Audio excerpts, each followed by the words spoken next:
वजीर आजम इमरान खान से बहुत सी शिकायतें हैं। जब से वजीर आजम बने हैं अपना एक एक वादा जो उन्होंने किया था वो एक एक करके उन्होंने तोड़ दिया। जो कस्में उन्होंने खाई वो भी तोड़ डाली।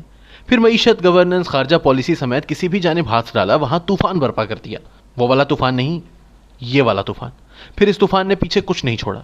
कहीं इंसानी हकूक की दुहाई है तो कहीं सहाफती आज़ादियों पर कदगने, कहीं अकलियतों पर जुल्म है तो कहीं गरीबों की आहोजारियां। अवाम सोशल मीडिया पर वजीर आजम को हज़रत उमर रज़ी अल्लाह तआला अन्हु की हुक्मरानी के आला असूल याद करवाते रह जाते हैं और रियासत मदीना के हवाले दे देकर थक जाते हैं, लेकिन फ़ायदा नदारद।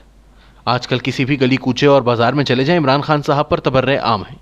इनके हामियों के पास इनकी तारीफ के लिए बैरून मुल्क मुलाकातों के फिल्मी हवाले देने के अलावा अब कुछ नहीं रहा, क्योंकि घी इन्हें भी 350 रुपए से जायद का मिल रहा है और बिजली इनकी भी महंगी है।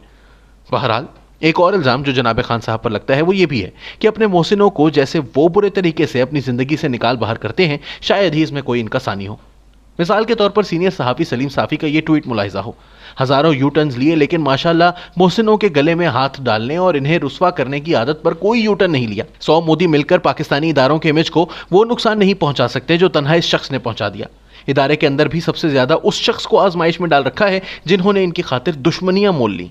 इससे आगे वो लिखते हैं कि वजीर दिफा परवेज खटक मामले से बाहर हैं। फवाद चौधरी, असद उमर और शाह महमूद कुरैशी के जरिए कजिया हल करने की कोशिश हो रही है। सिर्फ फवाद चौधरी इखलास से कोशिश कर रहे हैं क्योंकि वो वजारत आला के उम्मीदवार नहीं।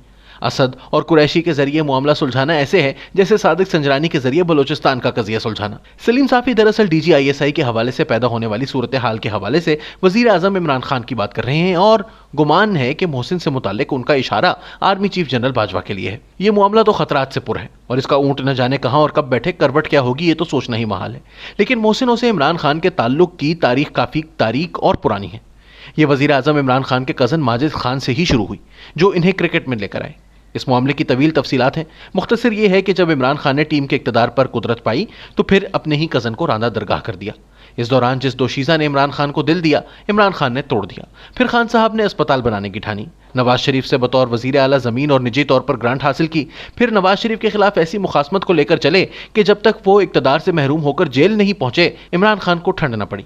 पार्टी शुरू करने का सोचा तो फौजिया कसूरी, हामिद खान, अकबर एस बाबर और जस्टिस वजीहुद्दीन जैसे न जाने कितने थे जिन्होंने तब इमरान खान का सियासी साथ दिया जब इमरान खान की कुल पहचान साबका प्लेबॉय हीरो और तांगा पार्टी के रहनुमा के तौर पर होती थी। इक़्तिदार आया तो इन्हें ऐसे चलता किया कि वो हैं किधर खबर भी न ली। और तो और हर ऊंच नीच में साथ रहने वाले नईमुल हक की मौत पर वो इनके जनाजे तक में शरीक ना थे। पाकिस्तान के इक़्तिदार साजों ने इमरान खान को इक़्तिदार में लाने का फैसला किया तो जहांगीर तरीन मुतहर्रिक रहे।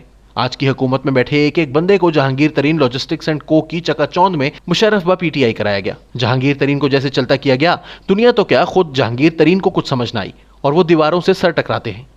इस दौरान जो रेहाम खान के साथ हुआ इस पर तो क्या ही कहिए। शादी की सालगिरह पर तलाकनामा मिल गया। अब बकौल सलीम साफ़ी इनके इक़्तिदार के ऐवानों में लाने वाले मोहसिनों को दगा दिया गया है और शायद इन्हें एक ऐसी सूरत हाल से दो चार कर दिया गया है जिसमें वो अपना स्तर बचाएं या जान समझ नहीं आ रहा। और शायद खान साहब वजीर आजम हाउस के एक नर्मो गरम गोशे में बैठे धीरे धीरे मुस्कुरा रहे होंगे।